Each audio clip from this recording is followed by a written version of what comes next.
Hi and welcome to another video in my Photoshop Essential Skills series. Everything you need to know to get you well and truly started on your journey of discovery with Photoshop. Now in this video we're going to be exploring blending modes. Now don't forget, if you're a fan of the printed page, there is a free ebook to accompany the video. Just click the link in the More section under the video to download it. Okay, well let's dig in. Blending modes are a really powerful tool for combining images together in interesting ways.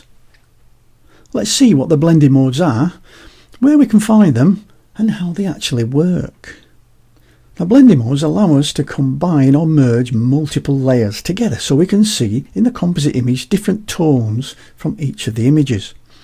Now we can do this in a creative way to create an artistic look, or in a corrective way to solve problems with our images. So now where are the blending modes? Well, we can find these blending modes in a few different places. For example, we can go to the layers panel, and here where it says normal there's a little arrow. If you click on that, it'll open up the blend modes dialog. And we've got a similar thing. We can actually paint or heal or use the clone stamp tool with a blending mode, and here we've got the same box. We click and we can drop down the blend modes dialog box, which looks like this.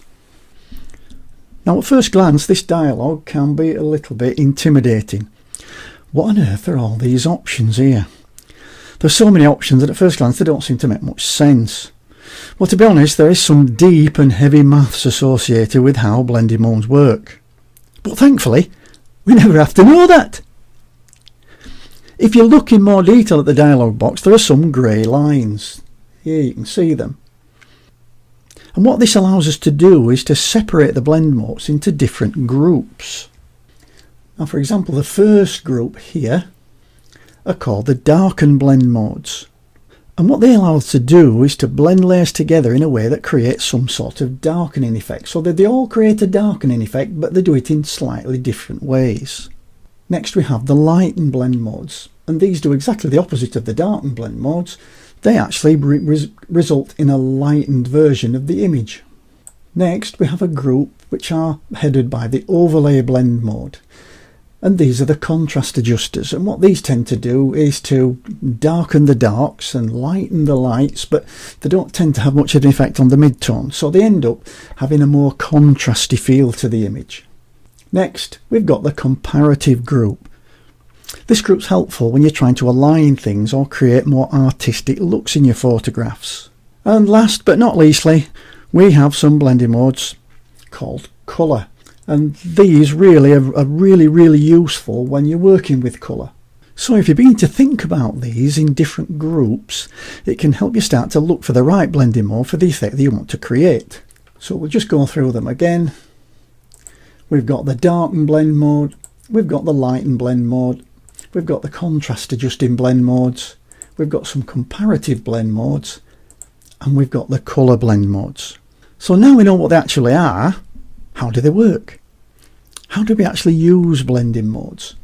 Well, let's do that with a little example of more of a real world example. Let's say we have two images here inside a Photoshop document, and we want to combine these two images together in a creative and interesting way. Well, one way might be to try a blending mode. So here, let's try the screen blending mode and see what kind of results we get. And here we can see we've got a really interesting result, because parts of each image are visible depending on what the tones are. Now keep in mind with blending modes the options are endless. In this example here you can see how blending modes allows us to create some incredibly creative effects. It's up to you to experiment with them. There are no wrong answers, just fascinating results. Now we're going to take a look at some more examples of blending, and we're going to do that in the next video. Well, that's it. I do hope you liked it. If you did, please give me a thumbs up or leave a comment under the video, or share it with a friend, or better still with two. Don't forget to check out the more area under the video for the link to any download files or free ebooks. And please click the subscribe button, so when I upload a new video, you are the first to know. I'll see you in the very next video. Bye for now.